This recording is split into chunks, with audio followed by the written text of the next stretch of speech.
Hello, and welcome to another episode of Tribunal of the Grim, where we talk about all things Power Rangers, including the actors that play them. My name is Brandon. I am Lena. And I'm Will.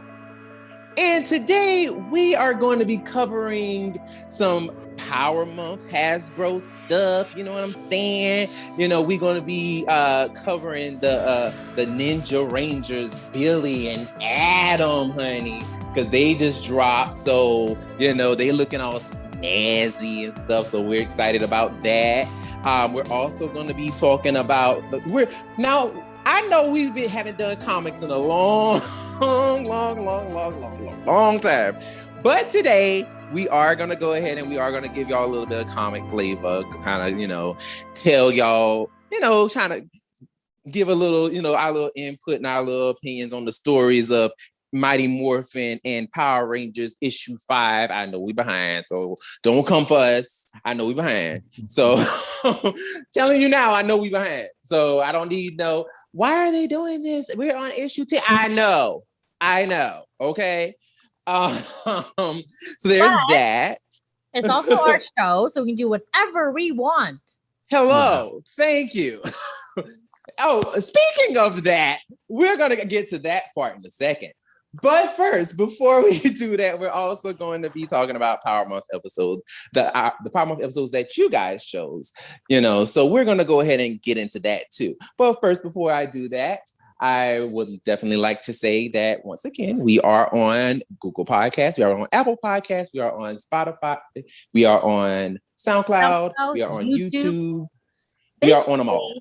Anywhere you listen to podcasts, we're on there. And if we're not on there, let us know so we can get on there.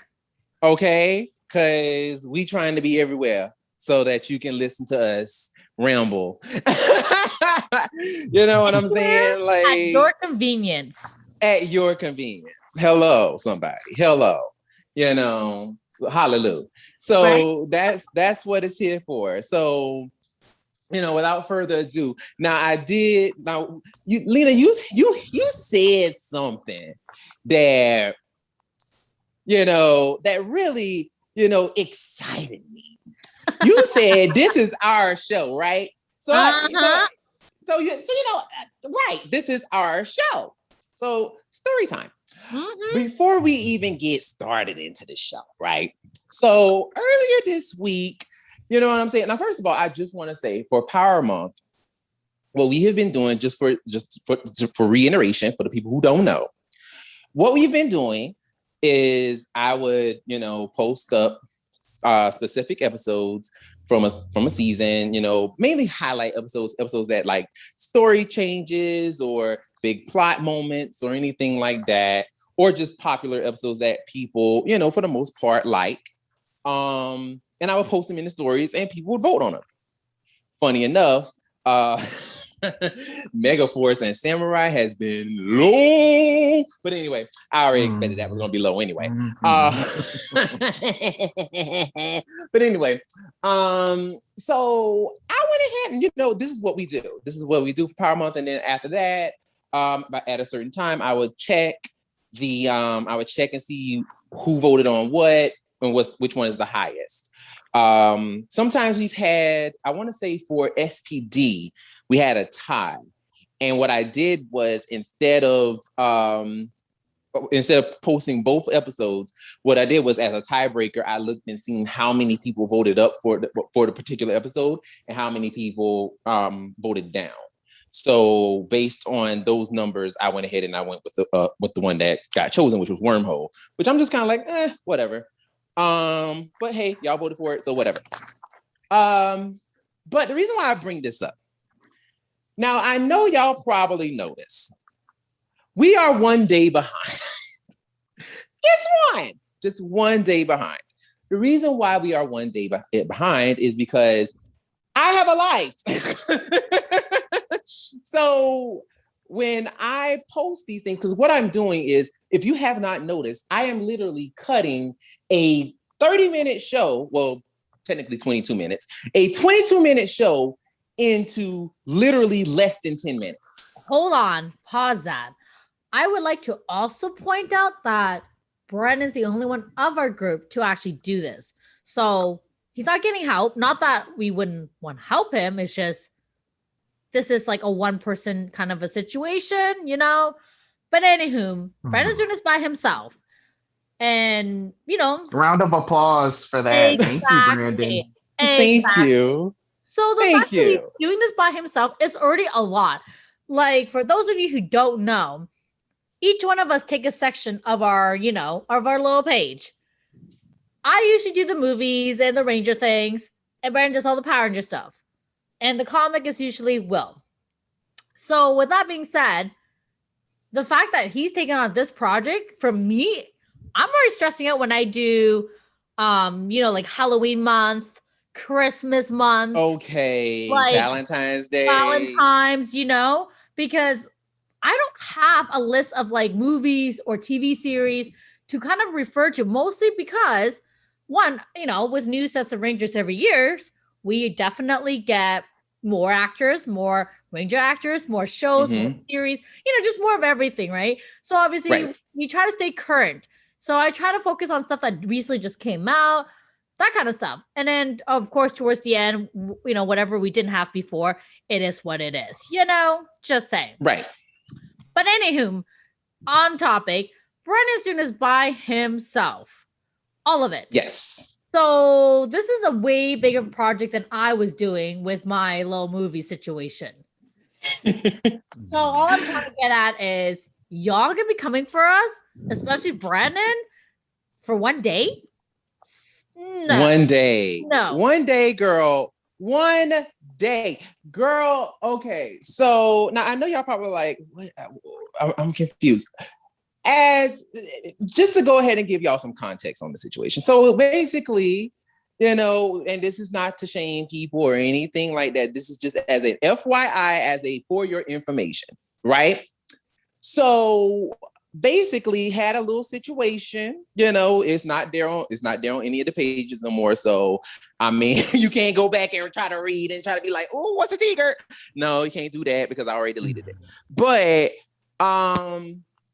there was a little piece of situation where a young man decided that he wanted to come on the post and try to correct me and tell me, oh, you're one day behind.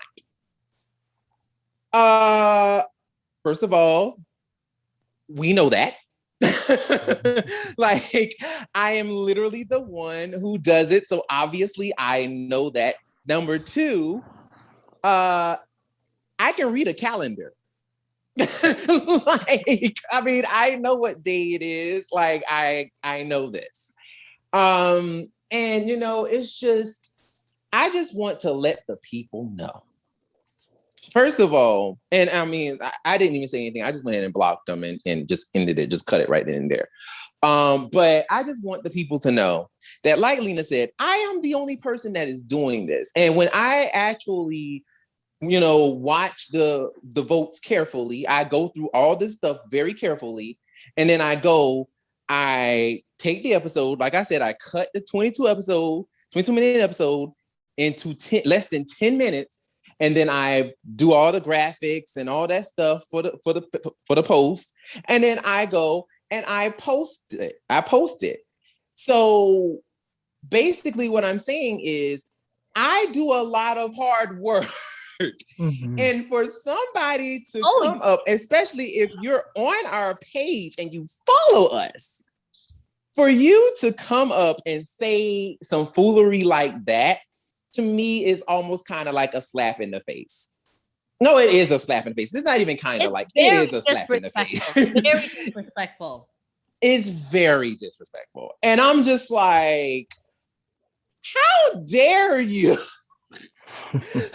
Like, I can laugh about it now, but I'm telling you right now, it was the grace of whomever you believe in that saved that child's life, because I promise you, he was spared. All he got was blocked. But I promise you, anyone else who does that, you will not be lucky. Like, you will not be as lucky as he was. Because I'm just like, baby, like, this is hard work. And we all do hard work. Like, we all literally will post things and we try to be on top of everything as much as possible. And, you know, when we try to get the news out as much as possible, we're doing this show for you guys. So it's like, we do a lot of hard work. Like, this mess ain't easy. For all y'all babies out there that's starting up y'all podcast, I know we just, 3 years old, our birthday coming up, we about to be 4. Oh my gosh, right? And okay, and then also the other thing is too, when we say we're doing it for you guys, we don't mean in like, oh, we're, you know, like we have to do it for you guys. We want to do it, but it doesn't make it easy when you kind of come at us with like negativity when it's not necessary. Exactly. Oh, child, you hit the nail right on the head with that one. Like, literally, that is literally what it is. Like, when we say we do it for you guys, like, we do it because it's fun. Like, it's fun for us to do it. But at the same time, we have no obligation to you. No, it's true, you know? And the thing is, we don't even get paid to do this. We all just do this literally on our own free time, scheduling around our own schedule to fit each other's. So it's just like, we literally just do this because we want to do it and we enjoy doing it. So, you know, just appreciate it, that instead of coming at us being like, yo, you're one day too late. And you're like, what? Where's that even come from? Like, realistically, we don't even have to do Power Month. We really didn't. To do Power Month. We could have been lazy. And, you know, and this is like no shade to anyone else. We could have easily just been like, let's be like everybody else and repost like the theme song or something. Right. Or like a random clip from an episode or something and being like, hey, remember this? We're talking about Turbo today. I'm just going to post up the Rangers being baked in the pizza. Boom. That's all you get. Yeah. There's a lot of effort put into this. So you could at least appreciate the fact that we've been doing this There's a lot consistently.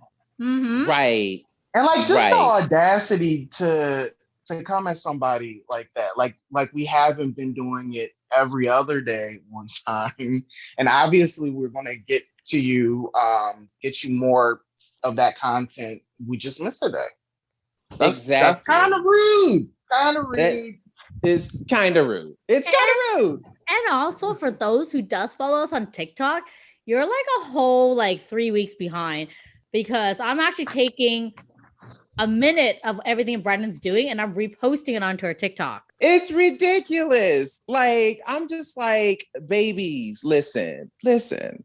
Now, I understand y'all are like, oh my God, like y'all need to hurry up. Like, everybody else is doing this, everybody doing that. Babies, listen, nobody is posting up full episodes, okay? Nobody's doing that. So if you want, if first of all, for the people who are even on TikTok, you're not even participating. Like, you're just getting what everybody else is putting up. Because I'm telling you now, like, everybody is mainly voting for the episode on Facebook. So technically, you're not even really participating. So you're basically bitching for no reason. Just saying. True. And on top of that, they're not getting a full episode. They're only getting a minute because TikTok only allows, I think, on our page, because apparently everyone's pages get different like uploads. Right now we only get up to 1 minute on our page. So you're only getting a minute, because I'm not about to sit here posting literally 10 minutes worth of this part 1, part 2, part 3, part 4. Okay. Nobody's doing that. No. And to me, it's just so silly. It's so silly to see like the entitlement of some of these grown ass men just being like, you aren't doing this right. And it's like, but you could never do what I do, honey. Like, you could never. So it's just like, you're just sitting here enjoying or lack of better terms, judging the work that is being done, but you have no idea the amount of work that is actually put into it. So like we basically have been saying, put some respect on our name. Yeah. And chill out, because I promise you, we are literally only like 1 day behind. We do appreciate those who constantly participate, who constantly gives us positive feedback, and obviously is doing all the things like listening to our show, commenting on our show. And I just want to say something too. I'm very sorry, Violet Rangers. I know you didn't like our view on Trini, but you know, I'm not gonna lie. I was like, wow, she out here be attacking us. Okay. That was funny. I know it was in love. It was in love. You know, right? But yes. So overall, you know what? We do appreciate the people that do enjoy our content, that is there for us, that's there to support us every step of the way. So, right. You know, thank you like so incredibly much, because we literally would not be here. And you know what? We would still be here, but we wouldn't be where we are without literally all the support and love that you've been giving us in the last 3 years since. Yes. And speaking of the years, so I'm gonna go ahead and let everybody know now. Power Month is very important to us, especially National Power Rangers Day, because that is actually National Power Rangers Day is literally the same day that Tribunal of the Grid officially started. So, you know, we are trying to do as big as the stuff that we can, you know, to show y'all that we really appreciate the 4 years that, well, coming up 4 years that, you know, that we've been here. And, you know, it's important to us, and we really, really want to just, you know, like really bring in Power Month, like, you know, really good. So for those of you, like Lena said, for those of you who have been supporting us all this time, we really do appreciate it. Like, I still can't believe it's been 4 years. Like, it's really been almost 4 years. I'm shook right now. I thought it was 3 years, but really? 4? Yeah, because we started in 2018. Where did the time go?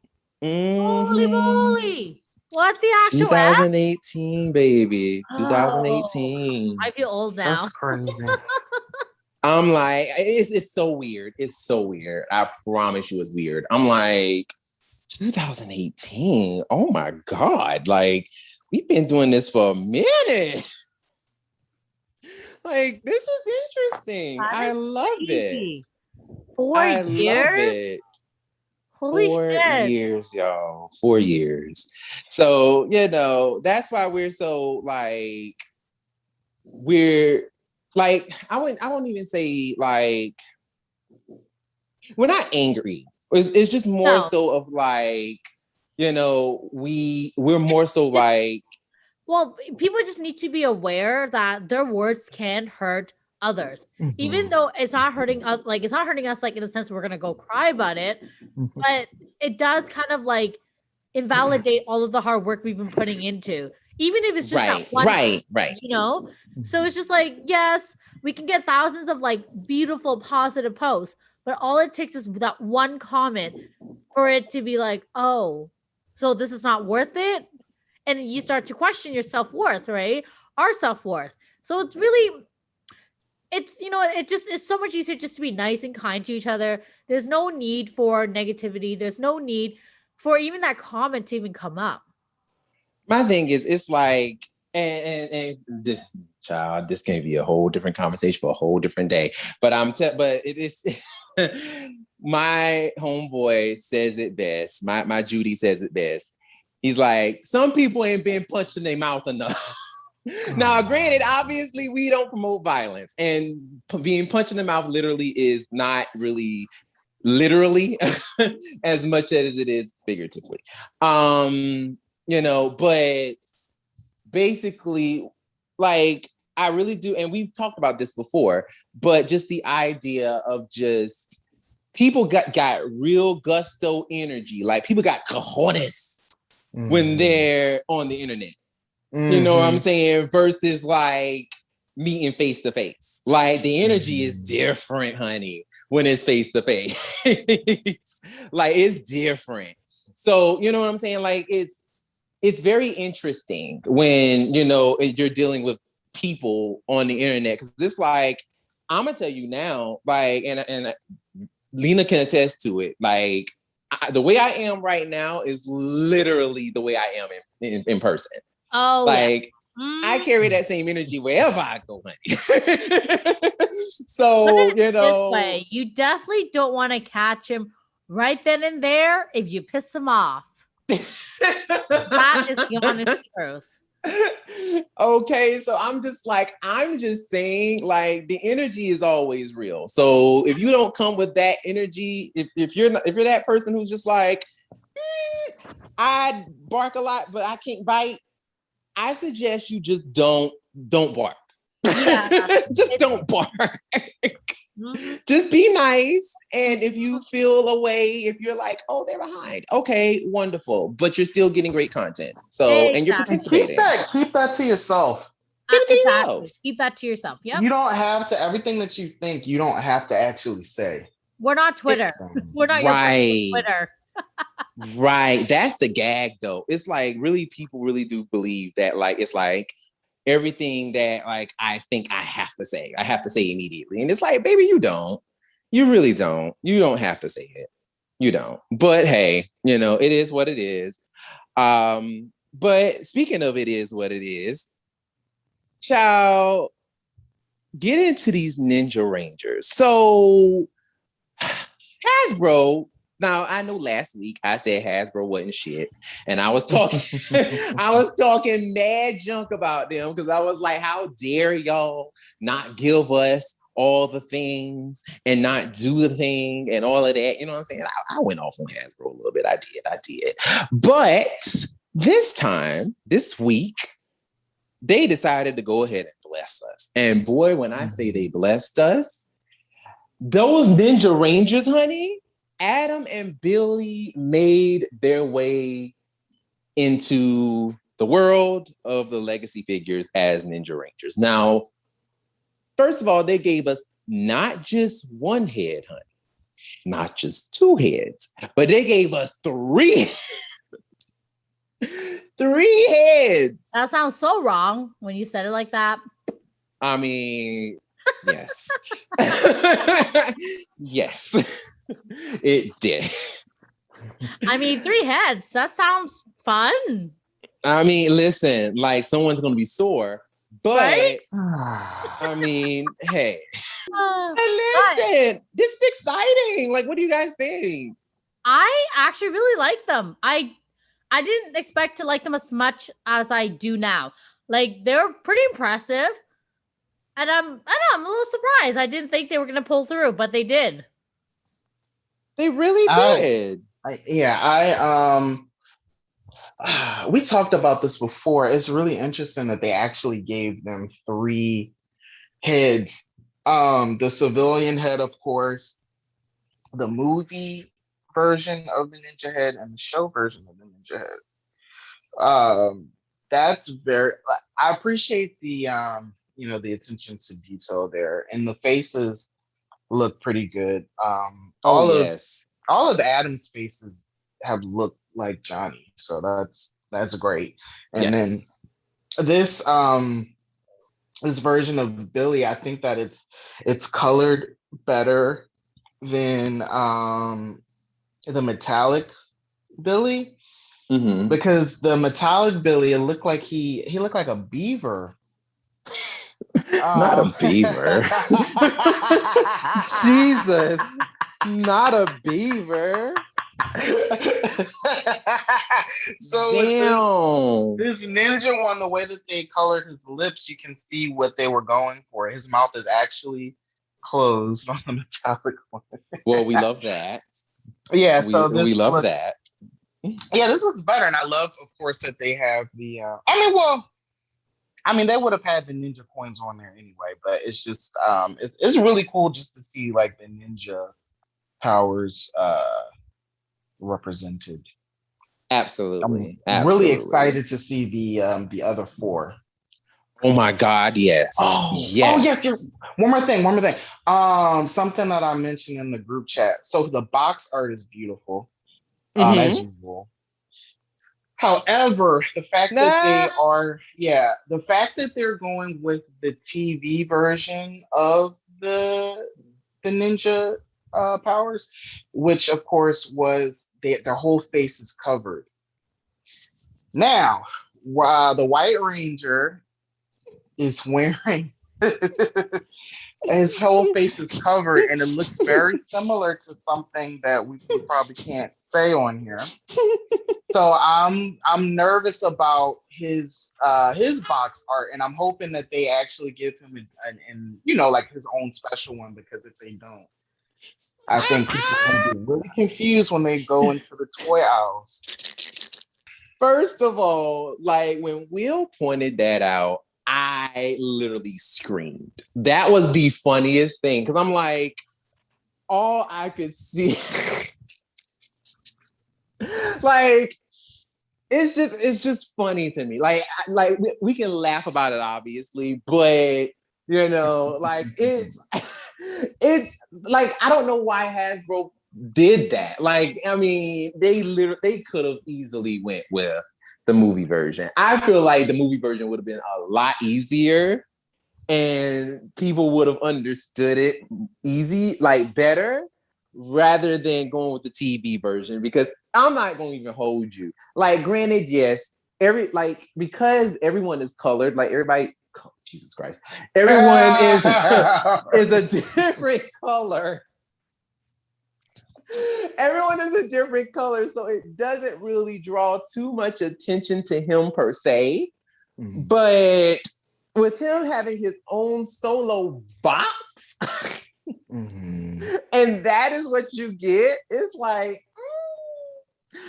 y'all didn't think this through. This is interesting because it actually reminds me of one of the first Power Rangers videos on YouTube.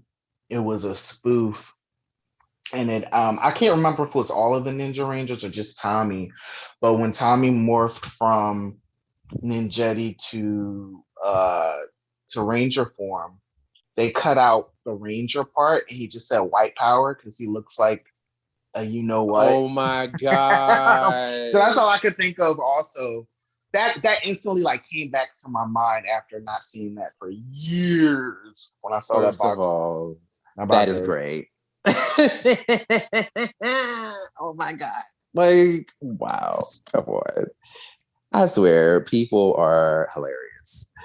But no, like, I really do think that this Billy is probably the best Billy face we've gotten yet. Like, that looks so much like David. Like, that looks like David for real. So I am very, very pleased with the Ninja Rangers. Of course, like you said, Adam always looks flawless. Like, I mean, Johnny, that's just a splitting image of Johnny. Like, it just is. And like, I'm just so impressed. I am really impressed with the Lightning Collection this time around. So good job, guys. For the Pink Ranger, I'm interested in seeing how they're going to tackle that, because we had 2 Pink Ninja Rangers. Now, also too, I do want to also. I'm glad you point that out. I do want to also point out as well that the price point for these are $26.99. So that's more. Yeah. So I'm very interested to see, because like you said, the Pink did have 2 different Rangers, 2 different women being Pink, Kimberly and Catherine. So that would be very interesting to see. If they're going to do 6 heads for the Pink Ranger, because listen, if they do, like, would the price point go up? Like, would it be more expensive, or would it be like 2 separate boxes or something? Like, would it be like 2 separate toys? Like, or would they just do Kimberly? Because technically, Kat was only the Ninja Ranger Pink for like 6 episodes, technically.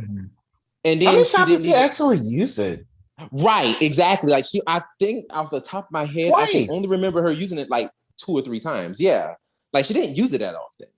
So it's kind of like, will they even give her one? I mean, yes, she has the power, but she only used it twice. So would they even give it? Would they even bother even going through making her?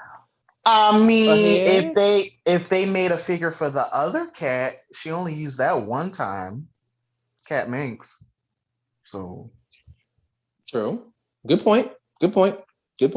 I mean, as of right now, we haven't seen Cat though. We haven't seen Cat Ranger pop up. So I mean, maybe. I mean, they might want to try to, fulfill all of SPD and give us a Cat Minx figure. Which I mean, if they do, listen, I might top that. Because Cat Minx was bomb in that one episode. She doing all that meowing and shit and hissing. And a great character overall.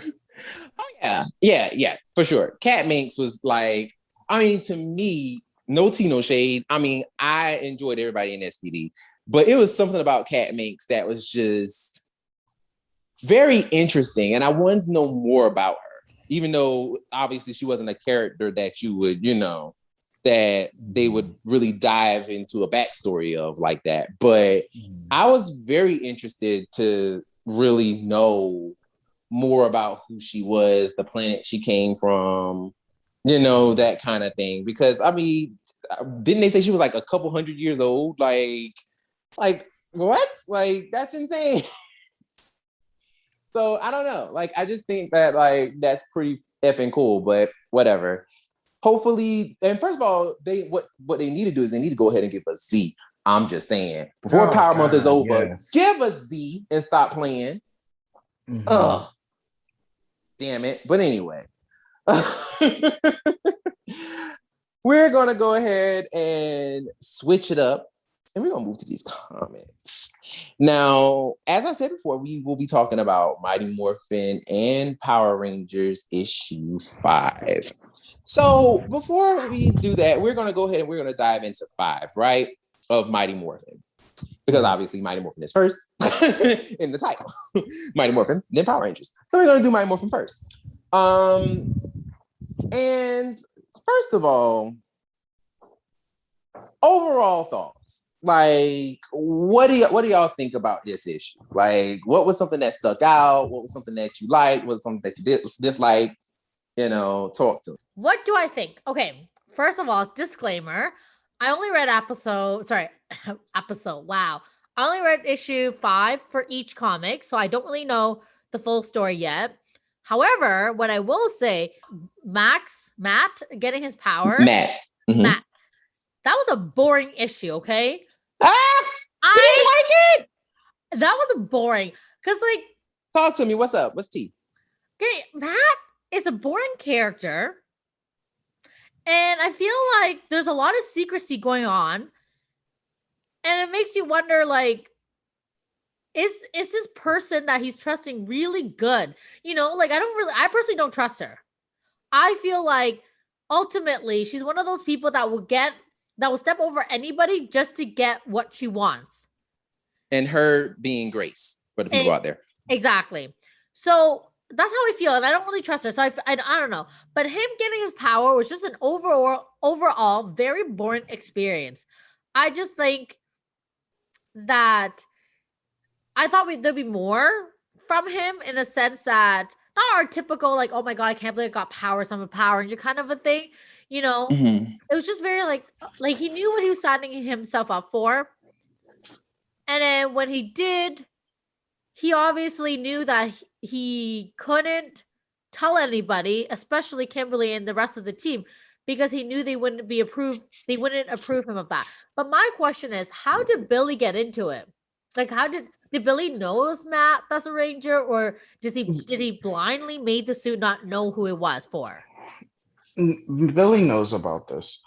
He a few episodes. What was that? So you're telling me he's keeping secrets from his team also? Yes.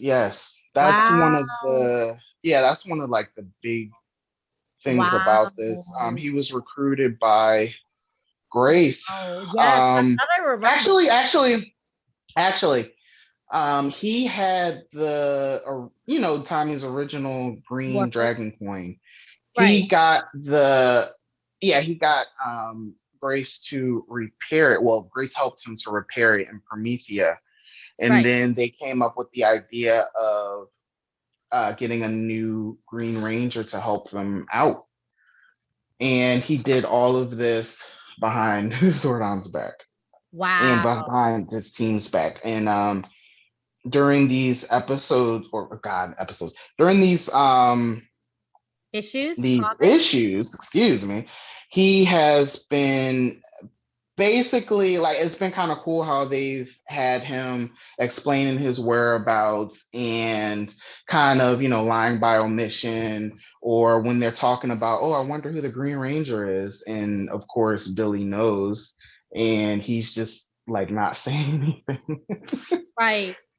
Okay, so that just seems very, I don't know if I like that. Obviously this is the darker side of Power Rangers, so I get that.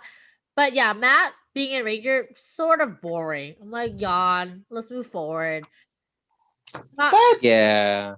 That's an interesting take, just because Matt's been around since Go-Go, right? Right. Mm-hmm. Go-Go. Mm-hmm. I'm aware. So I'm aware. Yes.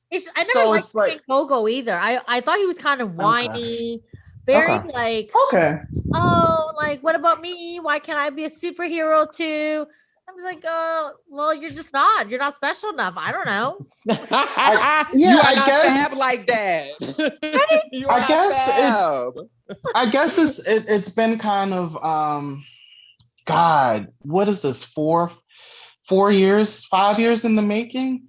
Because it's been like this whole arc for him. Like he's kind of, just been in the background a bit. Right. But and I get that, right? But it's just like that, and that's exactly it, right? So then when he finally became a Ranger, I expected so much more from him. I mean, I haven't read the first 4 issues yet, but I don't think I'm missing much based on Go-Go, right? I did read all of Go-Go, and I remember thinking he's just superly annoying. Constantly crying about, whoa, why can't it be me? Why can't I do anything? I'm so helpless. And then when you were given a chance to do something, you did nothing. Okay, so here's my thing, right? And Lena, I'm actually with you up to a certain point. Like, I will say this, in this comic, they tried to explain why he was, I guess, like a candidate, why Grace chose him, which Grace is, basically establishing herself as Zordon, as her own Zordon. So she's, choosing Rangers and shit. But she's explaining to him why she chose him. And it wasn't because of, any of his martial arts skills, because the baby can't fight. But, but she's explaining to him, okay, this is why you're chosen. And it's almost kind of feels like this comic, this issue, I feel like they kind of bit a little bit from RPM with the training thing with Dylan, before Dylan assumed the powers of Ranger Operator Series Black. If anybody remembers episode Rain. I would, real quick, I would say that this is even just in the form of how they did all of the Ranger series episodes, where, what was it, like Ranger Red, Ranger Blue, Ranger Yellow, Ranger Blue, yeah. Just as far as chronicling the origin story. Right, absolutely. And it also reminded me of when they did the origin story for Rita. Yes. So, it's like, she's explaining all of this, but I do kind of feel like, and just going back into Go-Go and just kind of like, kind of going from point A to point B with Matt's character, I do kind of feel like Matt, this was a setup. I feel like this was already something that was planned since day one in a way, because no, Matt wasn't one of the original Rangers, but the thing about Matt was he was thrown into all of this mess since day one. And he wasn't even like, he was like, girl, I'm over here, minding my business, and I get thrown into this and I ain't even did nothing. Like, I mean, he was just an innocent bystander who just got thrown in the mix of all this foolishness. So honestly, I can't blame the guy for progressing to a point where it's like, I've been in the middle of this since day one. Like, I got kidnapped by Rita. Like I literally got kidnapped and was held against my will and missed the school dance because I'm stuck trying to, bribe, trick Babu and Squat into letting me off the moon. And then I find out a whole freaking putty is impersonating me with my girlfriend. Like, are you serious? So, I mean, this dude literally went through a shit ton of stuff, you know, and I honestly can't, I can't really blame him for feeling helpless and wanting to do something about it. Because, I mean, he really has been through the ringer since day one.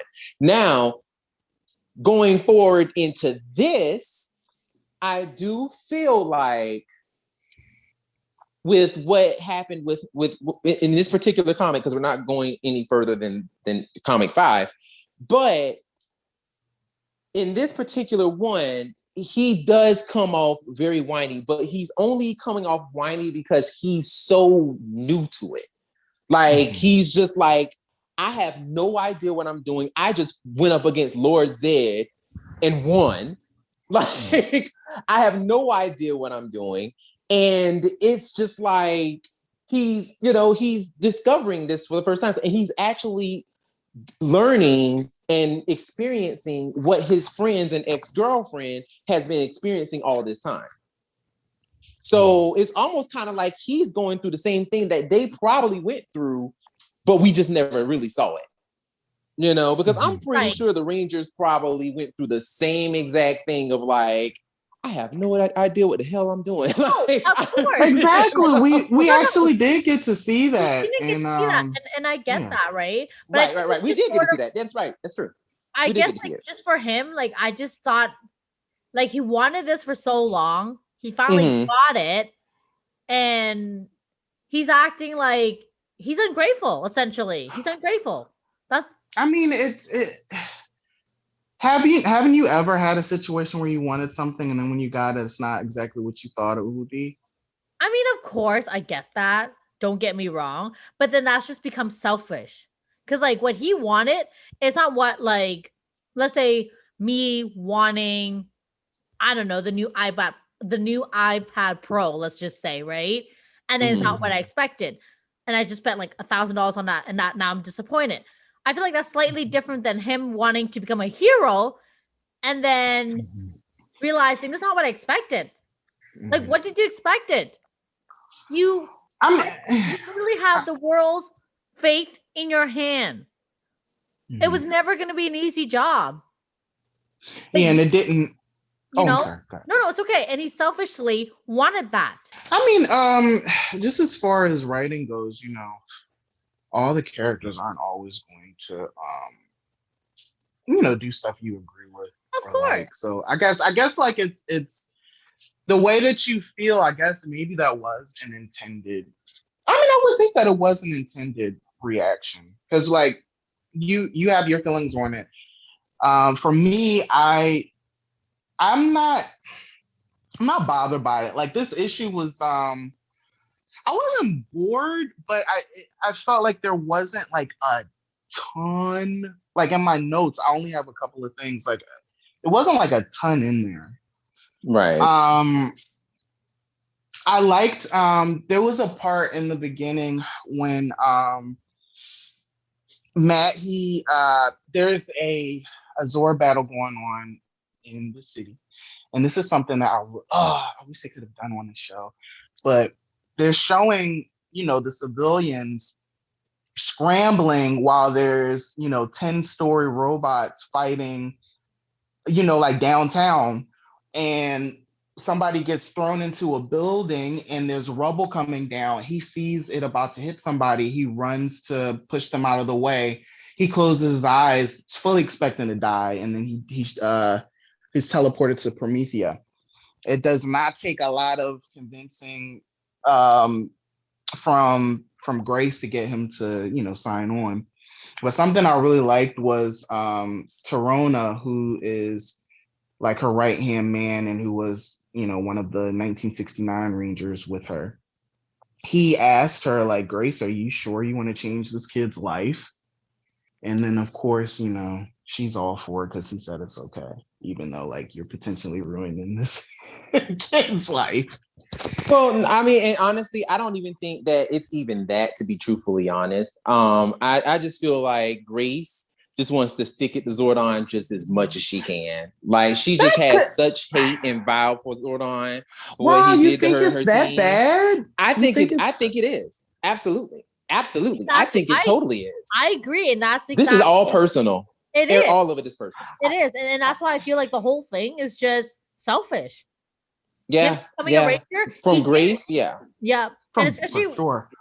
And it wasn't he like not I don't know if he was warned about Grace or whatever. No. Okay. I don't think he has no idea. Yeah, he's never met Grace ever. Okay, that's fair. Okay, fine. Yeah, but he's never met Grace. But Grace has her own thing in this, her own stake in this. She does, and I just feel like all of it, just them, it's just very selfish. It's just very.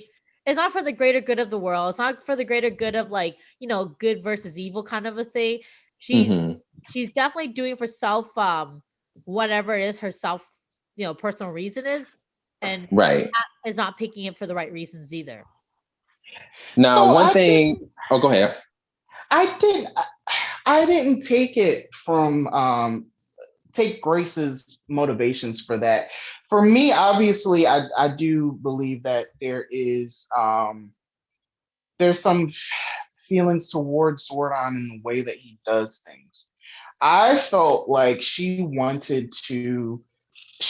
kind of like the idea of what he does, but she wants to fine tune it in a way that's more foolproof in her views. She doesn't necessarily want to follow the rules that he follows. So she made her own, she made her own Zord at first, and now she has the opportunity, like the golden opportunity, to make her own Ranger. So she can kind of, I guess, in going with what you were saying, Brennan, she can kind of recreate the situation to kind of stick it to Zordon to show you, like, I can do this better than you. However, I don't think that this is going to end well. No, of course not. I mean, oh my God, and for her, well. and I don't. What Lena said about not trusting Grace, I actually did have that inkling in my head before, like, how far is she going to go, and is she ever going to like have to go against Zordon in the Rangers? Would she join Zed, or would she maybe be like a third party in this war with the Rangers and Zed, and like she's on like her own entity in it? So that would be interesting to see. I mean, here's my thing. Like, the reason why I'm just so like, and don't get me wrong, Grace has every right to feel the way she feels, because Zordon is a fucking tool. I've said this before. Mm-hmm. Like, Zordon is probably one of the worst mentors that Power Rangers has ever had. Just point blank, period. I mean, he withholds information. Like, he literally recruited like people who don't have any idea what they're doing, and the only reason why he recruited them is because they're ignorant and they're naive and they're easily able to, be told, okay, this is what you need to do, kind of situation, basically grooming, if you will. So it's just like, okay, so, and then not only that, you put these kids in this life or death battle against good versus evil, which we know mugs do die, because half of Grace's team died. So I don't blame Grace for being as like hateful towards Zordon as she is. And I really do believe that she probably did want to, create the Green Ranger powers for a good reason. I do. I think that she is trying to help, but she's trying to help in her own selfish way of being like, I saved the world. I did this. Look at what I did. Kind of a thing. Because the sucky part about it is the fact that she used Billy to do it. And I mean, I feel like she's blatantly using him. You know what I'm saying? Like, it's just blatantly like, I am using you to do this, but I'm not gonna tell you. I'm gonna make you feel like you're doing something great, but I'm also gonna like use the crap out of you, kind of a situation. And of course, he's so bright-eyed and bushy-tailed and naive that he's just like, oh, I got a project. I get to do something. Let me do it. That kind of thing. And blindly helps her without even realizing that he's turning against his own friends and his own team. So this should be very interesting to see how this all pans out and the ramifications and the consequences of his actions once they find out, that he's been helping her all this time. So that should be very interesting. One thing that I did before we, if we're done and we decide to move on, one thing I do want to point out in this issue is something that I found very funny. Is when Grace was going over all of the things about Matt and talking about like the medication he takes and stuff like that. And she mentions a specific one. She mentioned doxycycline, or I cannot pronounce it, but if anybody knows what that medication is for, it is for, now, obviously it has multiple uses, but it is mainly for treating acne, but also it is used for treating STIs. Specifically, chlamydia. Wow. Oh my God. It's funny. So that's hilarious. That's funny you mentioned that. So I'm actually, if you caught on, but towards the end of the issue, Grace is having a cup of coffee with Matt, right? Mm-hmm. Her mug has Lorette on it. Mm-hmm. Yes. I thought that was funny. That's interesting. Yeah. So there was another scene that I like, or panel that I liked when he was he is in Matt. He was talking to his parents and he had told them that he wanted to quit football. And it was a very interesting kind of like a role reversal of who you would think would be really upset about that. His mom was like, what the hell are you doing? And his dad was like more chill about it. And did she play him like talking about like that's the only way you're gonna get into college? I feel like she might have said that, which is mean. But that I like that scene because you kind of got to get into very. But it wasn't that she was saying that he couldn't get into college. It was mainly like more so like I guess he was that good that he had the scholarship to get into college, and with him dropping, that means he's going to lose his scholarship. Okay. So it was more of that kind of thing of like, how dare you throw your life away, giving real 2017 Power Ranger movie vibes. Right. Yeah, it was like a very slight peek into his life because I'm not sure. I'm assuming maybe when he was missing in Go-Go we met his parents, but I'm sure if that is the case, we haven't seen him since then. So I mean, and they probably would have never even noticed anyway because I mean he was home, so it's like, well, it's not like, oh, we're missing Matt. I mean, there was a whole putty pretending to be him. So it's like, technically he was there the whole time. It just wasn't the actual Matt. But yeah, so I mean, personally, I just thought that this comic, this issue was, to me, I actually enjoyed it only for the sake of the fact that it was like peering into his life, as in like, oh, this is more so about how, like Will said, kind of like a origin story of just basically being like, okay, this is the birth of, I'm gonna call him the Neo Green Ranger because he's technically not the Green Ranger because that's Tommy, but Neo Green Ranger.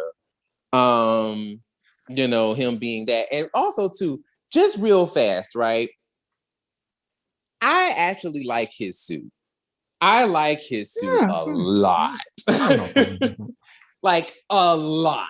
So I'm also kind of like, I'm rooting for Matt because he has his Green Ranger suit is badass. So I'm rooting. It reminds me of the Bat in the Sun one. I think we said that like when it was shown off for the first time. Yeah. And he got a revamped Dragon Zord and a revamped Dragon.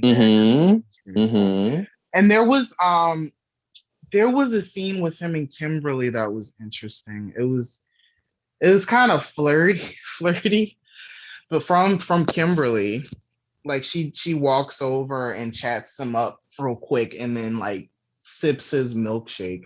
Like we still on drinking off of each other like territory. Listen. Kimberly was probably like, I done shared more than spit with you. So I mean, we good. We good in that category, child. We good. But no, like overall I thought it was good. Yeah, and the big thing at the end, there was a battle going on. The Dragon Zord and the White Tiger Zord were actually going to transform with each other to neutralize the threat. But Grace then takes Matt back to Promethea, and then he's like, "What are you doing? Like, there's people, who are scared. I said I would help them." And then, long story short, he decides, and she allows him to do this, he decides to broadcast to all of Angel Grove that he is the Green Ranger. He takes off his helmet and lets everyone know, because he's under the thought process of, maybe if I am transparent with everyone and I actually let them know who I am, they'll be more inclined to trust me, because I have to let them know that I'm here on their side. Because, there's other, there's people like Violet, who's a student at Angel Grove High, that doesn't trust the Power Rangers. So that was a very interesting, that's very interesting, and obviously something we never saw in MMPR. Did you guys have any thoughts on him making that decision? To be honest, like, I ain't gonna even hold you. Like, it felt like something Matt would do. Just be honest. But also too, it was kind of surprising. It was very surprising to see. But also it's like, on one hand, I'm like, cool. Yes, the people should, at least know who they're, know who's like fighting for them. So I can understand that, but also, it's also the idea of what comes with that, like what comes with, everybody knowing who you are. Like, does it mean that now your family is going to be in danger? Does that mean that now, like, people are going to be in your way? It's kind of a situation, like, trying to take advantage of you because you're a Ranger kind of situation. So like, there's a lot of questions behind that now that people, now that the world knows that he's the Green Ranger. It's like, oh, so what does that mean? So I'm looking forward to actually seeing what comes of that. Yeah, and I just had the thought, like, that might cause some issues with the original Rangers, because they're not going to, reveal their identity. So is there going to be a lack of trust between them and, from the people of Angel Grove to them? So that is like tension. Exactly, because they could easily be flip the script and be like, oh, well, this guy told us who they were, so why can't y'all? Like, I don't trust y'all kind of situation. And not even just that, but once they all found out that it's Matt, or when they did find out it's Matt, it could also be the question of who made him a Ranger. Right. Like, so then the secret's gonna come with that Grace was behind it, and then from Grace, the secret's gonna come with that Billy was behind it. Yowzer! This sounds like an episode of a reality TV show. Where's my popcorn?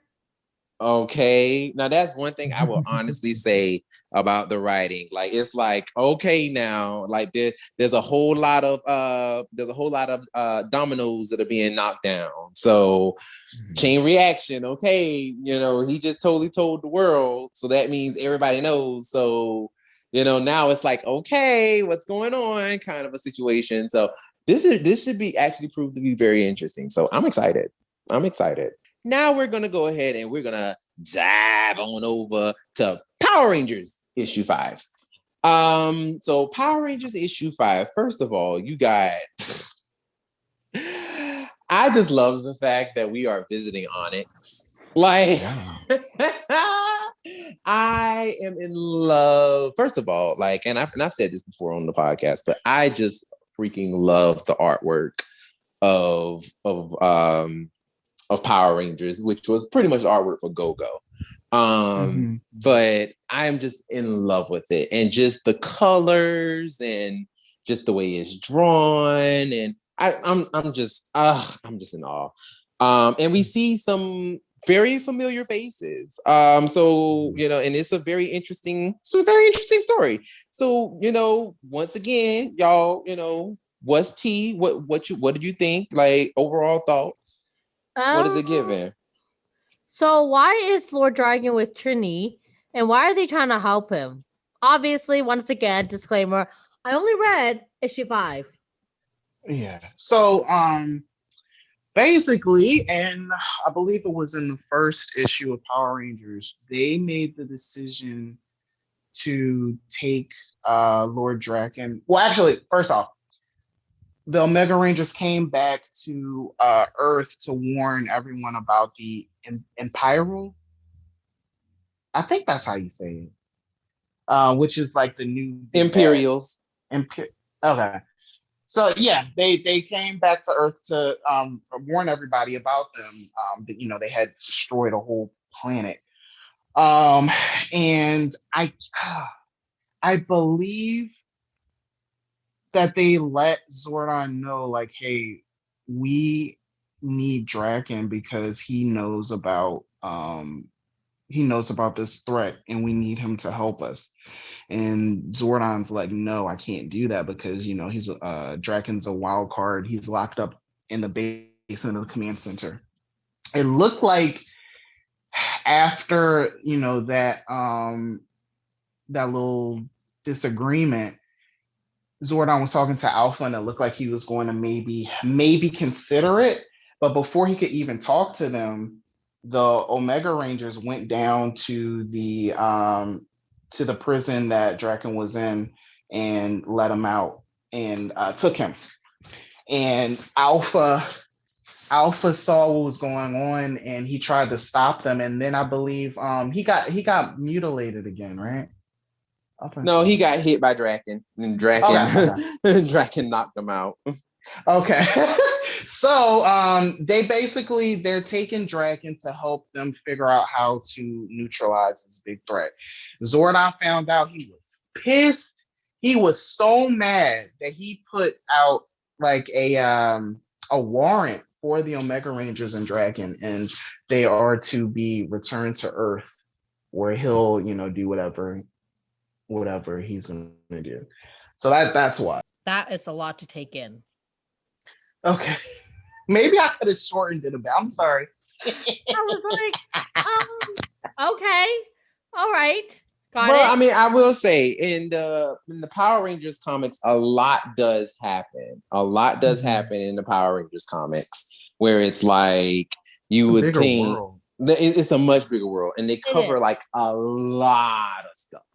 So, you know, so yeah, that's a lot to take in. Didn't feel like there was a lot going on that I was excited about. If anything, I actually enjoyed reading the other comic much more, with Matt being moody and whatever he was doing. The whole back and forth with Lord Dragon and Trini was weird. And then, of course, with Zach. And what was the other guy's name again? Jason? Was that Jason? Yes. Yes, that's Jason. He really did not look like Jason to me. What other white guy would be walking around with Trini and Zach wearing red? I mean, I could be Rocky, you know. Why would Rocky be with them? You didn't see Rocky in the last. Well, this is true. This is true. Yeah, so that's where I'm kind of confused. You know, like I said, disclaimer. I will do my best. Well, in Go-Go, Rocky has a mullet. So that's the difference. Okay. Jason has the short black haircut, and Rocky has a dirty blonde mullet. That's fair. But Astronema was awesome. Mm-hmm. I liked her. She was great. And I like the whole, you know, how they were trapped. And they're going back and forth as to why whoever hates so and so more, and it gets revealed. But I think it was an issue that I wish I think I could have missed. I didn't feel like there was a lot going on to excite me. That's real. I mean, also too, it's one of those it covering issue. Well, first of all, covering both of these issues, issue 5 for Mighty Morphin and issue 5 for Power Rangers. They were both odd issues where it was like they were mainly kind of like setups or either. I was just gonna say that they felt like fillers things for other big parts. Yeah. So like that is one thing I will say for both of those. And I can coming off of like that, it's like you would have to have the knowledge of everything beforehand in order, especially to enjoy Power Rangers, because like we said before, like Power Rangers is such like the world is huge, and they've already had like there's a lot that happened that before we got to this point, like a lot happened. And if you're overwhelmed by Will's description of what just happened, like you definitely be overwhelmed if we were to tell you everything that happened in between issue 1 and 4 going to 5. So I bet. Yeah. So this is just kind of like the I guess not even a lead. Well, kind of like the resolution to pretty much what happened since issue 1 of Power Rangers, because this is the part where basically this is during the time where pretty much almost the resolution. But this is pretty much when the Rangers, Black and Red, end up getting arrested because, like Will explained, Zordon put out a warrant for their arrest, and this pre-version of SPD basically came and arrested them. So it's like, okay, well, now this is getting up to the part where they're finally on the run for real, from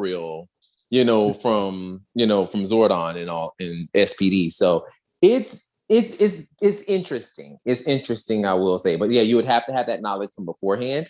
What I will say about this issue personally, like you said, seeing Astronomer and Ecliptor was like amazing.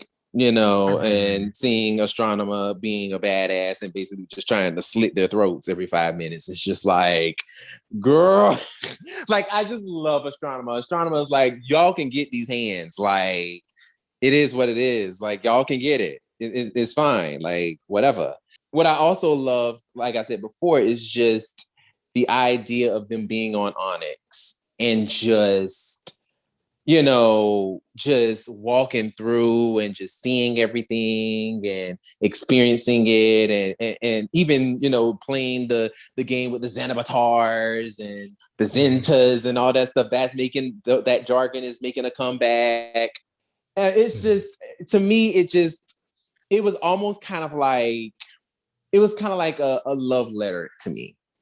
As somebody who's been like, oh my God, like I've been, on this show for like all this time, and this is something that's, popping back up. This is like, oh my God, this is great. So I personally enjoyed all of those types of references that popped in. Yeah, I had fun. I had fun with this one. It was I loved the fact that we are taking peeks into just the whole Power Rangers mythos at like a different time. So this is taking place during the second season of Power Rangers. So, Astronomer is a very young, like in training warrior. Mm-hmm. Then the fact that we got to see SPD, of all things, SPD, like this early on, picking Zach, Jason, and Astronomer up because they got into a brawl inside of the tavern, and they all got arrested. So that was really cool. One of my favorite parts in here was a little bit earlier in the comic. Trini and Draken having a moment together. Trini is just not here for Draken. She doesn't trust him. She At doesn't all. like him. And rightfully so. Right. And they had a moment where Trini asked him, you killed Zordon and Rita, and you just defeated the Rangers. So how is that not enough? How do you still want to conquer everything? And then he tells her a story about when he was homeless because Tommy had a hard life. We didn't really get into it like that on the show. We just knew that he was adopted, but he was homeless at some point.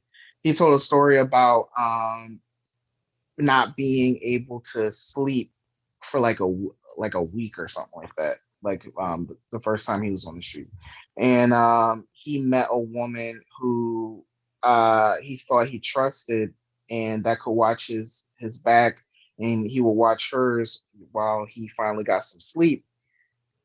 He trusted her to watch him, and when he woke up, she stole his wallet and his shoes. So he basically he's kind of in the headspace of like no one, basically, like you can't trust anybody. You have to watch out for yourself, and sometimes that means just completely obliterating anyone that could potentially be opposition or even someone you could trust. He's just everything that happened to him really did lead him to the decision to become Lord Dragon. Like he just didn't handle the bad times appropriately. Like we believe Tommy, the real, or I guess this world's Tommy did. But Trini had said something along the lines of that. Well, Tommy never told me that story, and he was able to overcome it. He's not evil. He's not a maniac. And then Dragon said, "Not yet. Just give him the same circumstances, and he would do the same thing." Which I believe. The fact that he said that, I wonder if we will see anything like that from this world's Tommy. Especially, I feel like Tommy now is too far gone. I feel like Tommy is too far gone now, only because of the fact that he's too far into a positive direction now. Only because of something really crazy would have to happen for Tommy to just be like, I'm gonna go back Lord Draken way. You know what I'm saying? Like he's too far down the good path now.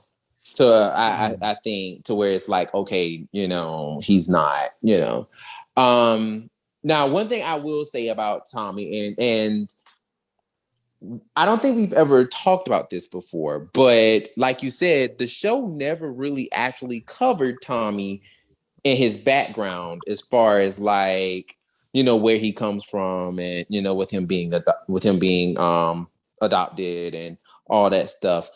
One thing that I wish that Power Rangers would have done, in hell, even the comics, and maybe the comics might do it, I don't know. But one thing that I wish they would do is actually have him find out who his adopted parents are. Have him meet them. And I wonder what that conversation would be like if he was to actually experience who his real birth parents are and, be like, so you left me, and I'm wondering what kind of baggage would his actual parents come with? Would it come with like oh, we love you, but let me borrow $20. You know what I'm saying? Like that kind of thing. And he just has to end up being like, all right, I'm done with you. You know what I'm saying? Like I have my parents, my adoptive parents. Like I'm done with y'all. I don't want you. You know what I'm saying? Like that would be, I feel like, even though I'm pretty sure we're all on the same page of like, girl, we don't need no more Tommy. But on the same token, it is very interesting that, this character being who he is, when you really think about the psyche and the trauma of being left alone as a kid and having to actually, especially with Lord Draken's version of Tommy, actually being homeless, and being a homeless teenager, that does something to your psyche. It really does. And if our version of Tommy, if the good version of Tommy actually did experience that as well, when he was the Green Ranger, it would stand to believe that a part of him being evil just wasn't Rita's magic. A part of it really was him being mad at the world and being upset. So when you think about it, Tommy is kind of evil. Like, he was actually kind of evil. It wasn't all Rita. So it's a very interesting thing, and I really like that. And I'm pretty sure you will probably never ever hear me say this again, but I really do like that they're exploring this kind of thing with Tommy in the form of Lord Draken. I really actually do like that because it does color Tommy with a lot more nuances and a lot more color as a character versus what we got on the TV show, where Tommy initially started out as a fantastic character. And once he became white, the White Ranger, he just became God King, I can do no wrong, Jesus Christ, Tommy, White Ranger. And, he was just, he could do no wrong. So it was just kind of like, it's giving him more nuances and it's painting him in a more human light now. Mm-hmm. So I actually like how they're doing that with Lord Draken with the information that they gave us. I really do appreciate that. There was a part, I don't know, it might have just been kind of wordy for me. I had a little bit of an issue like following it. It's between Trini and G, or she. He found someone that had last seen the Red Emissary. Mm-hmm. And it's someone from Edenoi, which is, from the Masked Rider. Right. Someone called Sire Lentivius.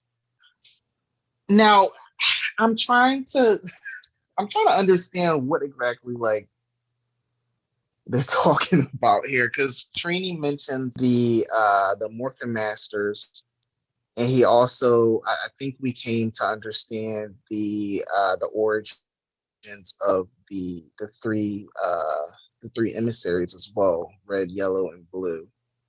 But I just there were so many words, and I was just trying to understand what the hell they're talking about. Did you understand that one? Let me go back because I know what you're talking about. Let me she went ahead and was running the scan on the Red Emissary, the little statue that they found in the previous comic. They found the Red Emissary and they found all his parts and they were putting them together. So basically, from my understanding, he was a philosopher. That Sire Lenta, whomever, a philosopher who said that he'd seen the birth of the universe. And when he did, basically, he saw like a light forming the three messengers, who basically were the emissaries, right? But the gag is, from my understanding, so they're basically the Morphin Masters / emissaries. Well, from my understanding, the Imperials are the shadows of the emissaries, because obviously they were born out of light. So what comes out of light? Darkness. So with what came with the Imperials, not the Imperials, the Morphin Masters, came the Imperials. Mm. So that's why you have the Morphin Masters being like red, yellow, and blue, and then the Imperials colors being like green, orange, and a dark like purple, pinkish thing, because those are almost kind of like the opposite color schemes of the actual morphing masters. Those are the other colors. Okay. Yeah, it's a very confusing. Like I can understand where you got confused because it is very wordy. It's very wordy. But yeah, like that's what they were talking about. They're just basically explaining the birth of the Imperials. It wasn't so much that the guy had importance. They just threw in Edenoi because that's where he came from. Okay. It was another part where we caught up with Jason, Zach, and Astronomer at the SPD. Like SPD has a station on Onyx. How interesting. Yes. Yeah. So they're basically they're questioning Jason on, where's Lord Draken? Mm-hmm. And he acts like he doesn't know anything. And then one of them plays the message that Zordon sent out, which was the bounty on the Omega Rangers and Draken. And Jason was looking all salty and still doesn't say anything. And then we go over to Zach and Astronomer in the cell, and he's asking her, like, why do you want to kill the Power Rangers so bad? And then she just pulls out a knife. I don't know where the hell she got it from, and lunges at Zach and tries to cut him. And he got her off of her. He got her off of him, but she tells him that the Power Rangers killed her family. It's like I think that is in Power Rangers in Space. I believe that is what Ecliptor told Astronomer. I think, right? Not exactly. If I'm remembering correctly, in Power Rangers in Space, all he said was he just took her in. Like he found her and he took her in, but not so much that the Power Rangers murdered her parents. It was just more so kind of like she was like quote unquote adopted by him, and he raised her as his own daughter. I mean, that's a toxic family ship right there. Yeah, which really supports the reason as to why Ecliptor was like so attached to Astronomer. Like, I mean, he, like, even when Astronomer defected to, the Power Ranger side for that, one episode, he did it very reluctantly, but, he was still kind of like, I'm willing to let you go. I'll let you do whatever you want to do. I don't like it, but like a father, I don't like what you're doing, but at the end of the day, you're going to do what you're going to do, kind of thing. And I've always loved that relationship about, with Ecliptor and Astronomer. Like, I always thought that was so beautiful. Instead of Ecliptor being like a general, he's more of like a father figure to her. I always thought that was beautiful. And he comes, asking, Trini and she and Lord Draken, like, so my daughter is captured. So I need y'all help. I know y'all Power Rangers, and I know, we ain't friends. You know what I'm saying? But SPD got your people. SPD got my daughter.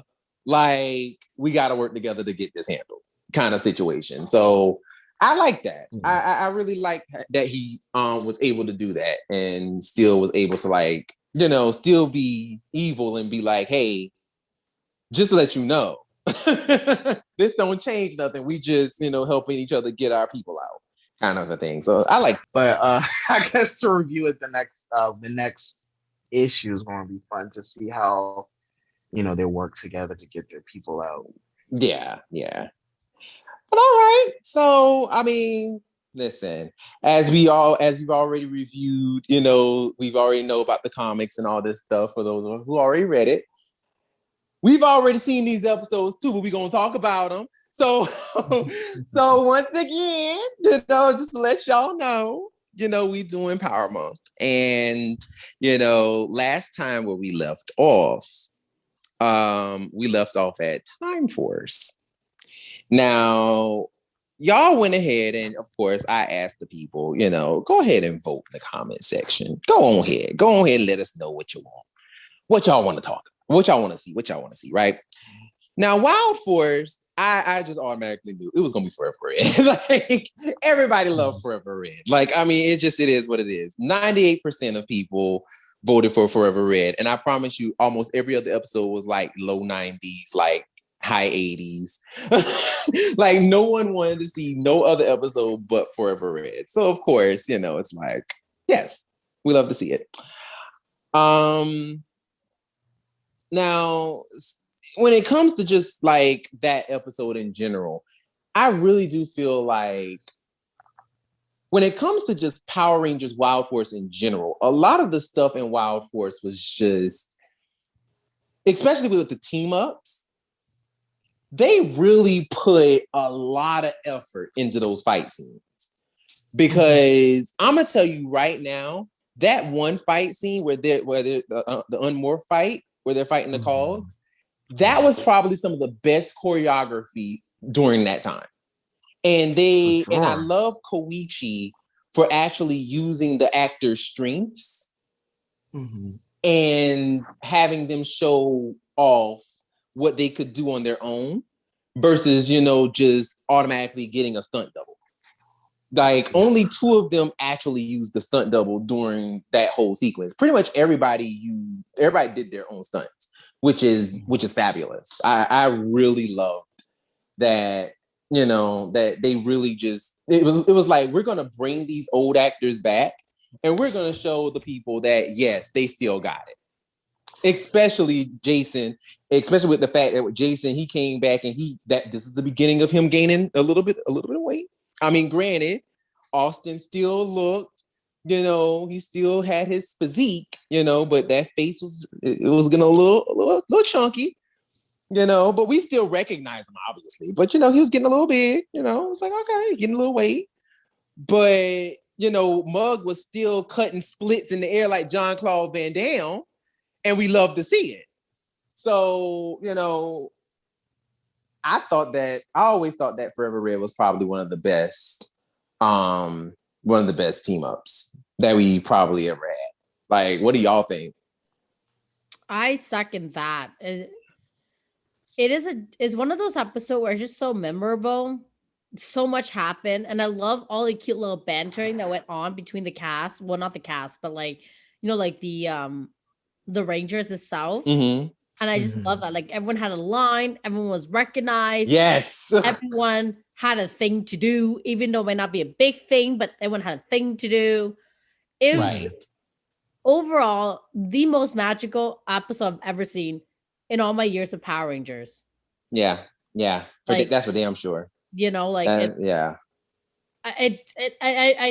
mean, I haven't watched it in a while, but I can guarantee you, I would probably cry just seeing all their faces all over again because it's just. and I remember watching the first time too. And I remember thinking, "This is the best fucking day of my life."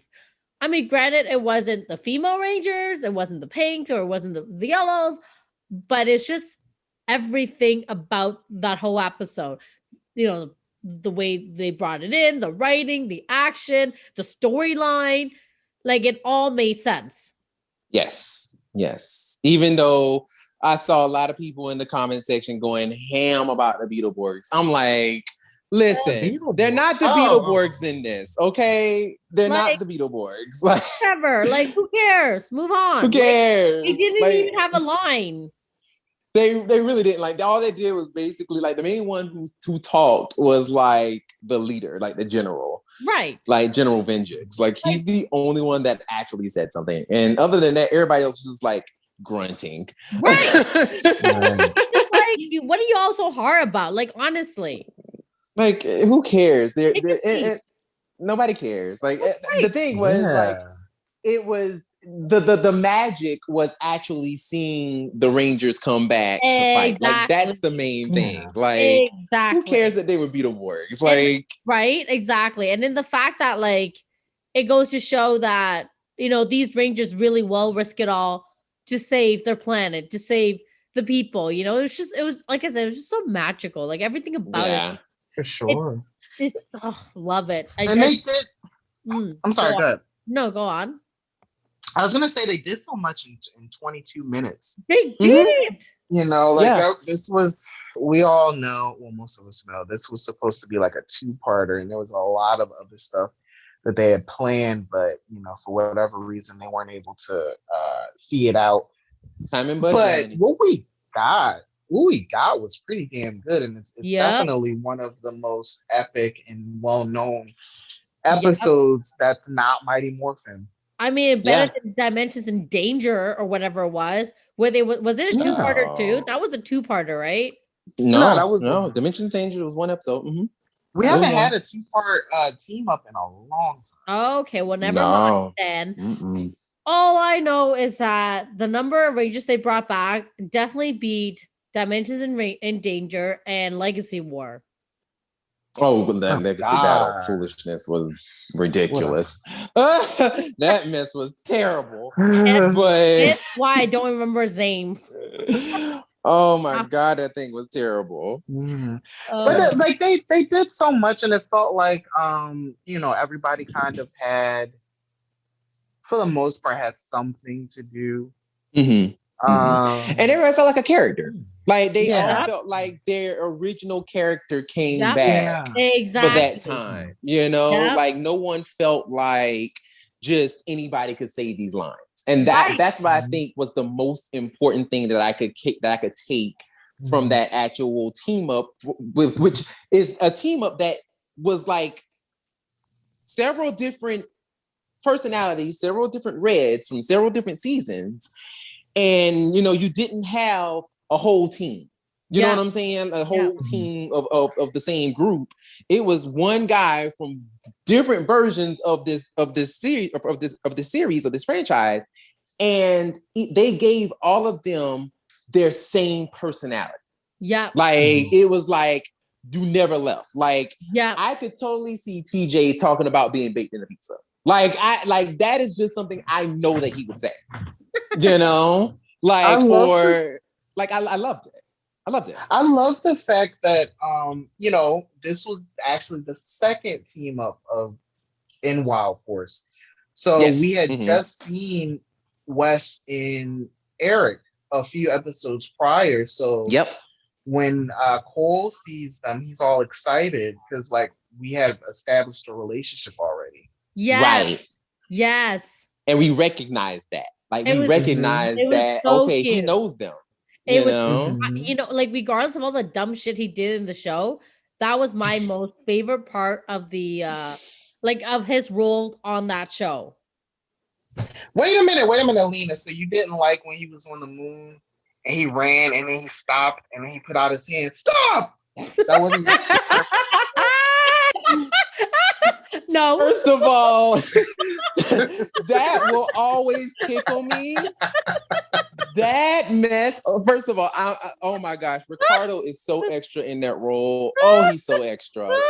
When he did that, it was so telenovela. Stop. Oh my God. No, like you got to do all of that. Like, why can't you just run and say stop? Or try to, attack them. But this mug ran, pulled out his hand, stop. Did it stop? And then I'm just like, and then I'm like, they turned around like, bitch, what? Oh my God. No, I definitely don't. I don't remember that scene, but no. It's not that memorable. Did he? Oh, man. I have to say, it would have been so cool if they were able to do that multi-Zord ending that they had planned. Yeah, that would have been dope. Instead of like the little toy thing they did with those. Yeah, because first of all, we all know, like, I mean, Surfing Terror was regarded as one of the most strongest mecha in Power Rangers history at that time. That's strong. That's strong. Right. Okay. Literally. Like Surfing Terror was like almost as big as Earth, and now it's like the same size of the Red Dragon Thunderzord. Like, it's like, what is this, honey? Who are you? You're not Surfing Terror, but whatever. And you mean to tell me motorcycle. Okay, you mean to tell me the Wild Force Rider can just go right through it and just drive right through it and blow it up? Really? Really? That was the only part that I felt like was the worst part of the bad part of that team up. But of course, time and budget. They couldn't, they couldn't do what they really actually wanted to do. Which honestly, I could have settled. I'm not even gonna hold you. I could have actually settled for them actually using, like, recreating like the Astro Mega ship, like the Astro Megazord, and just redoing it. Like retooling it in a way and kind of giving it some little extra little cute parts or whatever by making it like the Mach 2 version of it. I mean, having it destroy it. So they had, I'm sure they still had the American version of that we saw in Lost Galaxy. Yeah, absolutely. I mean, like, yeah, because they had the Mach, they had the same mega ships. I'm like, you mean to tell me this mega ship doesn't have the ability to transform? Like, they could have used that, but it was just like, no. I love that they explained motorcycle. I love that they explained that there was a new mega ship because, of course, the mega ship, the original one, was destroyed in Lost Galaxy. Andros actually explained why there's another one. Yeah, I mean, there was just so many things that they tied in from previous seasons that made it make sense, that made it work. And that's why I feel like that team up, for me personally, it hit different. Like it did something different because of the fact that they really, like, Amit, I forget how to pronounce his name, but Amit B, I'm just gonna call him Amit B. He did his homework. He knew what he was doing, because it was certain things that he wrote in there, that in certain history that he wrote, so that he knew, okay, the audience would remember this, and it wasn't beating over your head information, but it was just small little nuggets of information that was like, okay, audience will remember this, audience will remember this, audience will remember that. And, just cute stuff like that. And it just brought so much life to it, where I feel like the show now, when they bring in team ups, it's almost kind of like the writers. And honestly, to be truthfully honest, these writers, they don't know the show. They don't, I mean, I don't really believe that they know the show that well. I do believe that they're great. They're good writers. I'm not going to say that they're bad, but I don't believe that they're Orion Parrott and really actually sat down and went through like catalogs and catalogs and catalogs of the show just to try to get an understanding of what they're doing. Like, they didn't do that. I'm almost 100% positive they didn't, because the writing reflects it. It reflects it, So that's why I feel like the team ups fall flat. Like, these new ones, I feel like they fall flat because when they bring in these new Rangers, they just say any random little line, and you can bring in any Ranger, any actor, any actress, plop them in that position, and they say the line, and it'll make sense either way. Like, there's nothing specific to their character anymore. So that's why I feel like Forever Red is one of the last of the Mohicans where it was like, it actually played a part where it was like, oh yeah, these characters, they know what's going on. Like, these are the actual people. You know what I'm saying? So that's one thing I loved about. That's the main thing I loved about Forever Red. Obviously, Ninja Storm came around the corner. And we had a little piece of Thunder Strangers. Now, I was actually kind of shocked that people chose this one. I was too.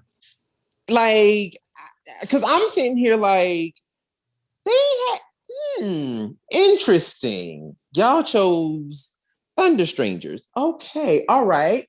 And going just back to what we were saying last week with people being like, they just remember certain things. I feel like that's also the case with this time around as well, is that they just remembered certain things about the show, but not exactly the episode. Yeah, I don't know. Like, it was an odd choice. It was a very odd choice. Yeah, I thought that the finale probably would have been it. Yeah. I was banking on the finale, honestly. Like, I was banking on them actually selecting the finale. Because I was like, oh, they're going to choose the finale. Because the finale was, to me, was probably one of the best episodes.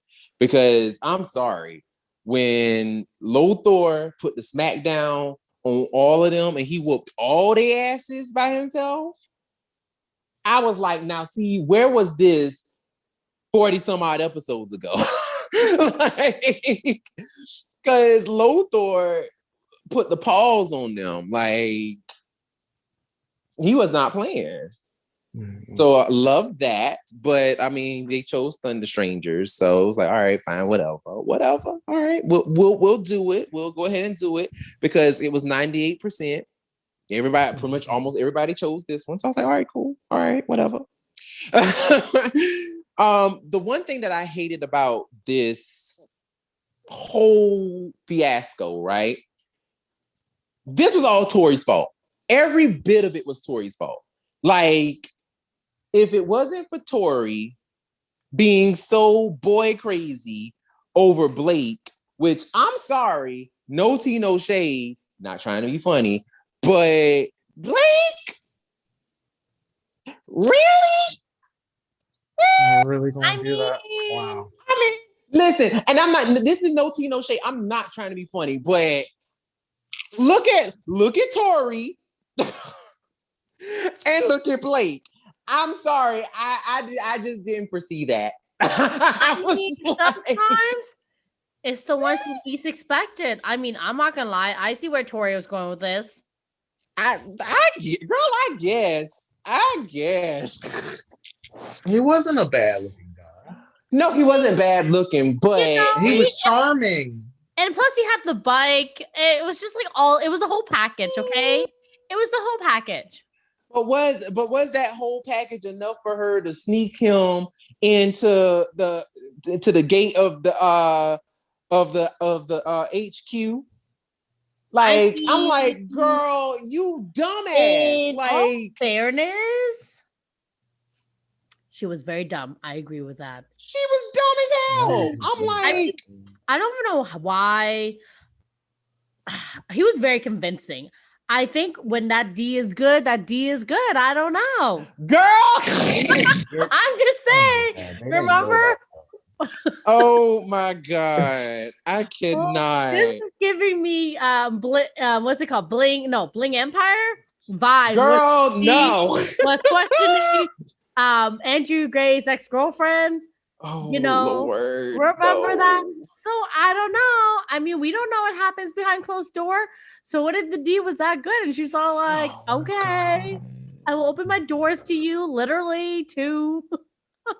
Oh my God. Wow, Lena. Wow. But no, like, all I'm gonna say is, sis, you was stupid. You was stupid. And it's just like, first of all, like, you mean to tell me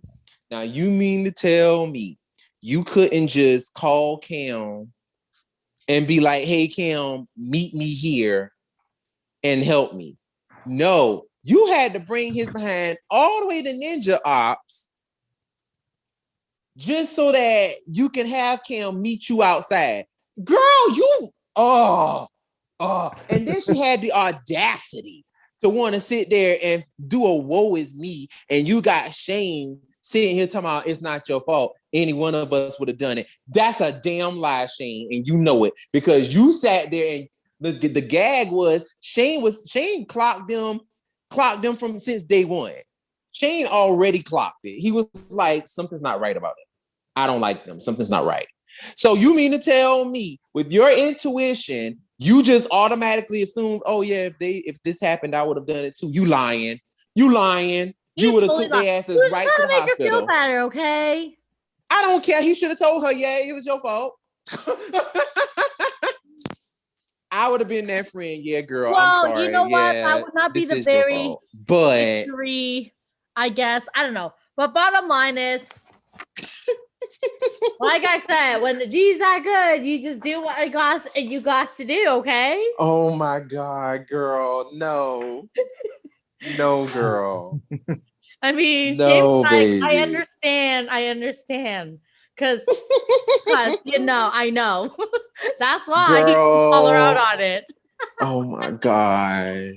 He was like, girl, listen, I've been there. I've been there before. So I understand where you're coming from.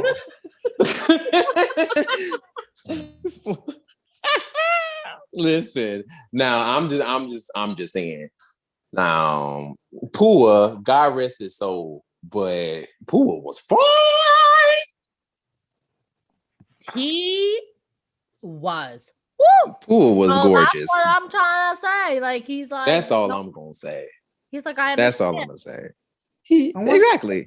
I wonder why they didn't try Shane and Tori. No, I don't. Nah. I just started. If they tried it, I wouldn't have believed it. Even though the two actors actually were a couple on Shortland Street. That's what I was about to mention. Yeah, they were a couple on their show, but I mean, I'm kind of glad that they didn't do it because Tori, especially with the main three, like the main two of them, like Dustin and Shane, I felt like she was just one of the guys with them. Like they didn't even see her that way at all. It was just kind of like, oh, she's one of the guys. So they wouldn't have had a crush on her. Yeah, they wouldn't have had a crush on her. Because remember that what was it, episode 3, where Tori was like, "I'm going to be a part of this magazine," and they sitting there dogging her, talking about something. I mean, we don't really see you as the feminine type, and she's just like, "Hello, I'm a girl." It's just like, well, you're kind of like a guy girl. It's like, what are y'all trying to say? Like they just kept putting their foot in their mouth. So it's just kind of like, yeah, I could never see it. I could never see those two, her being with any of them. Like it was just kind of like, nah. No. They were all airheads in their own right. They really were. I mean, I guess like what's up for Tori? Yeah, Tori was a straight man. She was the only one that made logical sense. But everybody else, even Shane, were all kind of airheady. They were just like really just silly, which I think that's what made the show work. And that's why I feel like a lot of people, when they say Ninja Storm wasn't good, I felt like the comedy was perfect. Oh my God, get out of here. I always felt like the comedy was great because you needed them to be silly and you needed Tori to be the straight man for all the jokes to work. And I just felt like everything landed, even with the villains, like Mara and Capri. I'm sorry. I understand people didn't really care for them like that. I thought Mara and Capri were like some of the best parts of the show. That's so crazy. They were like, I had so much fun. Okay, so I didn't watch it when it aired originally. I watched it like years later, and I think that was the only time that I watched it. So to go back with some of these episodes that were options, and even this episode, I don't remember that well. However, I do remember overall and just enjoying this season. Like the acting was good. For Power Ranger standard, even outside of Power Ranger standard, I thought that I was going to say even outside of Power Ranger standard, I feel like the comedy was great. Like everybody had great comedic timing. Yeah, and everybody, they knew who their character was and they were able to portray them well. I thought that their American accents were pretty good, except for when some people would say ninja and they would say ninja. Except for sometimes their accents came out. There were times when them accents came out and were heavy. It was like, "Ooh, child, y'all are definitely not from America," but okay. And the villains, they were funny. They were fun. Like, but I'm somebody that always like diva talk, so Luthor never bothered me, and neither did Mara and Capri. I like them. Yeah, I mean, like, I definitely enjoyed Mara and Capri. I always thought they were funny. I always did. Like, I always thought they were cute. And with their disguises and them being silly all the time. Like, I always thought that was good, but people were just like, oh, it's too silly. It's too silly. And it's like... No, it was the right amount of silly. I think for me, it was in the beginning. It was just more like they were awfully annoying because they can't seem to do anything right. But yet Lothar kept leaving them in charge to do things. Like, it was just like a hot mess. You know, it was like, be a better villain. Like, be better. Do better as a villain. Like, what is this that you're doing? You know, and that's what I always felt too. But they did add the comic relief that we... Actually, I guess we got a lot. We got Cam, then we got the Cyber Cam. Cyber Cam was like the only just like, what are you doing? In my opinion. Because anytime like any show does any kind of like, I'm hip kind of thing, where they're kind of trying to be hip hoppy or whatever, anytime they try to do that, I always kind of feel a little weird about it, because I feel like you're trying to make fun of Black culture. So it just kind of like... You know, a Black person ain't right that. Right, exactly. And that's what makes it more so a little more offensive to me. Because it's almost kind of like it's the almost kind of like it's the I'm losing the word, but I know what I want to say. But it's almost kind of like the joke of appropriation, but also just the joke of we don't know, like we're trying to make fun of, like we're trying to make light of something, but it's almost kind of like, because we're not of this, we don't know the balance between making a joke of something and then making, you know, like being offensive in a way. And that's why I'm just kind of like, Power Rangers a lot of times when they would do jokes like that, they teeter the line of offense and joke, and a lot of times they lean more towards offense. Like, because they have white writers, so they don't know, obviously, like that they're being offensive, and there's nobody Black there to tell them, hey, don't do that. That's not okay. I mean, I don't know how many times they done threw somebody to Africa and thought that was funny. It was just like, why do y'all think that this is funny? Why do you think throwing somebody in the Sahara of Africa is a joke? I don't understand the joke behind that. Even though that didn't happen in Ninja Storm, just the idea of, I just feel like a lot of times when the writers try to make jokes like that, especially cultural jokes, or you know, jokes that where it feels cultural, it's like, don't write on something that you don't know anything about, kind of a situation. And that's why I kind of feel like with Cybercam, where it was just like they just had Cybercam just act so just like stereotypically hip hoppy Black. Like, it was just weird. I was like, I'm not okay with this. Like, he was the only one that just made me shudder when that character would come up. I would be so disgusted, like, ew.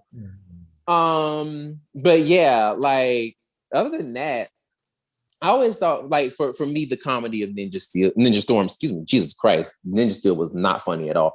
The comedy of Ninja Storm was great. I always felt it was good. But where you guys did, I feel, make a good decision was with Thunderstorm. I love like what you guys did felt like it was a great decision. Thank you. Well, I did like the fact that everybody did choose Thunderstorm, because that's one of my most favorite episodes in Dino Thunder, when the Ninja Storm Rangers came back. I loved that episode. That is probably one of the best episodes in Ninja Storm, in Dino Thunder. That's one of my favorites. It's just, first of all, because it was the perfect balance. It was the perfect balance of funny, and then of course with the humor of the Dino Rangers. I mean, Kevin Doheny is just, his comedic timing is just like, he's great. Like all of them, Emma Lahana, like they, like you could tell that when they went back to bring in the Ninja Storm Rangers, they still brought back the camp from Ninja Storm, but they made it work with Dino Thunder and toned it down just enough, but still made them silly. Mm-hmm.